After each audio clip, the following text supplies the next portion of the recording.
Nah, di sini ada tweet yang diduga dari mantan bosnya atau orang yang pernah berkecimpung jadi salah satu pemilik saham di High Five, guys. Dan kalau emang mau pamer harta dan keberhasilan, lebih baik sekalian kasih lihat laporan SPT pribadinya.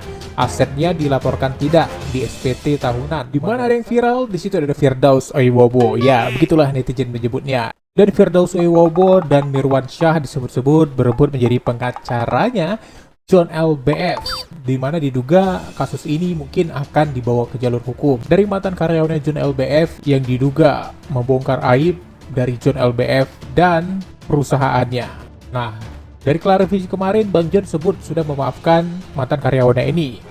Tapi entah kenapa tiba-tiba berhembus kabar kalau karyawannya ini mungkin akan ditempuh jalur hukum. Tapi belum fix. Dan Firdaus Oiwobo menyenggol Bang John LBF, kalau ingin mengurus ini orang, silahkan hubungi saya, katanya begitu, lewat Instagramnya. Halo, Assalamualaikum. Ini untuk John LBF. John LBF, viral berita Anda di media sosial, ya, akibat ulah mantan karyawan Anda yang mengaku ke mantan karyawan Anda dan membuka aib Anda katanya. Kalau menurut saya itu bukan aib, karena satu perusahaan itu ada SOP. Jadi nggak salah juga John LBF. Tapi yang menjadi kesalahan fatal si mantan karyawan ini adalah telah mengunggah isi percakapan WhatsApp grup milik John LBF pribadi ke media sosial sehingga viral. Nah, makanya John LBF, kalau memang kamu mau urus nih orang, saya tunggu. Nah, lo juga begitu. Lo udah sukses dari 2019 sampai sekarang kan cepat banget kesuksesan lo. Banyak orang yang bilang lo money laundry lah, inilah itulah. Hal ini harus dipertegas dengan hukum. Sikat deh lo orang yang telah memfitnah lu tuh mantan karyawan. Sobat kita, ya, bos John LBF. Jadi siapa yang tahu kalau beliau dulu tuh 2019 main burung di depan studio musik saya Di Pasar Segar ya, Bang? Pasar Segar. Jadi saya sih udah sering lihat abang zaman saya susah dulu tuh. Makanya pas abang muncul di TikTok tuh nggak asing. Ini dulu zaman saya main burung nih. Gitu. Nah, dia kalau lagi ngecak ini, ngecak gantang kan begini nih, Iya, ngecak gantang trofi. Iya, kalau mungut bendera bang tuh, lagi mungut bendera. Iya tuh. benar.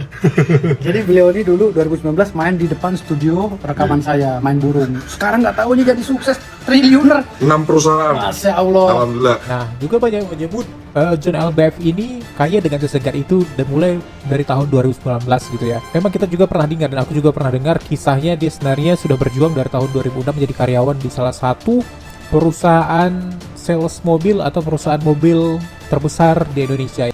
Dan dia memulai karirnya itu di situ di sekitar tahun 2006-an menjadi seorang sales junior sampai menjadi seorang sales profesional hingga mencapai omset penjualan ratusan sampai miliaran hingga akhirnya dipecat dari perusahaannya karena lain dan sesuatu hal. Di sini banyak yang menyebut John LBF ini adalah money laundry, mungkin kekayaannya untuk menutupi kekayaan orang lain, jadi dijadikan boneka dan bla bla bla, dan mungkin dibilang mungkin ini seperti Indra Kents kedua gitu. Hasil kerja keras loh ya, bukan money laundry. Nggak ada yang nitip-nitipin kekayaan sama saya. Bos saya adalah Allah Subhanahu Wa Taala. Bisnisnya bisnis real semua, teman-teman. Kalau yang namanya bisnis jasa, nggak ada cerita itu. Iya. Pasti gede kang taunya gitu. Tahu aja. Setelah dilaporkan ini, apakah ada unggahan terbaru? Ternyata memang benar kalau pendiri High Five itu adalah 5 orang. Dan ini adalah kabar dan foto yang tersebar dari Twitter yang diunggah salah satu netizen. Kalau pendiri High Five itu 5 orang. Di sini juga diungkit tentang masalah SPT, guys. SPT pajak pribadi tentang Bang John LBF, apakah dia melaporkannya atau enggak, atau tentang SPT dari perusahaan. Dan yang lebih sedikit menggelitik di sini, disebut kalau ternyata setelah foto ini beredar, disebut kalau jadi yang merintis itu bukan dia, bacot doang yang gede, sambil menyebut nama Bang John LBF dari salah satu Twitter. Nah, di sini memang Bang John, aku bukan membela sih, tapi memang Bang John pada awalnya viral tidak pernah menyebut kalau dia pendiri dari High Five. Dia menyatakan dalam videonya setelah dia keluar dari salah satu perusahaan mobil terbesar itu, dia minta kerja sama salah satu pendiri High Five yang pernah dekat dengan dia, mungkin karena relasi, guys, karena mungkin John LBF dulu menjual mobil gitu ya, dan relasi adalah salah satu pendiri dari High Five dan dia minta kerja di situ. Dan dulu katanya High Five belum sebesar ini. Jadi memang bukan Bang John LBF ini adalah pemilik atau pendiri dari awalnya, karena memang ada 5 orang. Itu diakui oleh Bang John. Setelah dia diterima, dia masuk, dia mencoba membesarkan perusahaannya, berkembang. Karena hasil jeripayahnya itu dia diangkat jadi sebuah komisaris, dan dari komisaris inilah dia kecipratan untuk menjadi seorang pemilik hingga mendirikan beberapa perusahaan atas namanya sendiri. Dan ini ada dalam video podcastnya. Nah, dari pas saya dipecat, saya itu orang pertama yang saya hubungin adalah Pak Sabar. Pak Sabar ini dulunya, waktu di perusahaan saya sebelumnya, itu adalah mitranya perusahaan saya sebelumnya. Jadi Pak Sabar, pemiliknya High Five awalnya, itu punya kantor yang disewa-sewakan.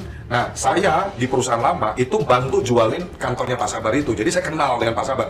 Dulu kerjasamanya ya, saya di perusahaan lama, Pak Sabar sebagai ownernya High Five, gitu loh. Maret itu, pas hari pertama saya dipecat dari perusahaan lama saya langsung telepon Pak Sabar. Saya bilang ke Pak Sabar, Pak, saya dipecat dari perusahaan saya. Wah, kenapa Pak Henry? Dia bilang gitu kan. Ya, saya ceritain kondisinya gitu-gitu. Terus ya, saya bilang ke Pak Sabar gini, Pak, memungkinkan nggak untuk saya bekerja di High Five, di perusahaan Bapak? Maret 2020 tuh saya kontak Pak Sabar. Ya, Pak Sabar bilang gini, baik Pak, nanti saya diskusikan dulu secara internal. Karena waktu itu High Five itu punyanya 5 orang pemegang sahamnya. Ya, ada Pak Sabar sebagai founder, ada 4 orang lainnya di perusahaan itu. Nah, jadi Pak Sabar nggak bisa ambil keputusan dalam waktu ketika itu ya gitu. Nah, saya ditawarin gaji di High Five 4 juta rupiah sebagai marketing manager. Saya terima, karena ini buat saya ini kesempatan emas. Daripada nganggur, nggak ada kerjaan, saya ambil kesempatan itu. Jadi memang dia nggak pernah ngaku kalau dia pendiri utama, pendiri semula dari High Five. Awalnya memang ada 5 orang, cuman dia bekerja di sana. Karena hasil kerja kerasnya, jadi dia bisa menjadi seperti sekarang, guys. Nah, di sini ada tweet yang diduga dari mantan bosnya atau orang yang pernah berkecimpung jadi salah satu pemilik saham di High Five, guys. Ini beredar setelah viralnya kasus SPT pajak yang di-tag oleh seseorang dengan kasus ini ke Ditjen Pajak RI yang bisa kita lihat di sini. Dia mengatakan akhirnya terungkap juga aslinya dia ngaku-ngaku orang kaya. Saya yang mantan bosnya dia yang paling tahu kelakuannya. Istri saya dan 3 teman saya adalah mantan pemegang saham dan juga komisaris High Five 2019.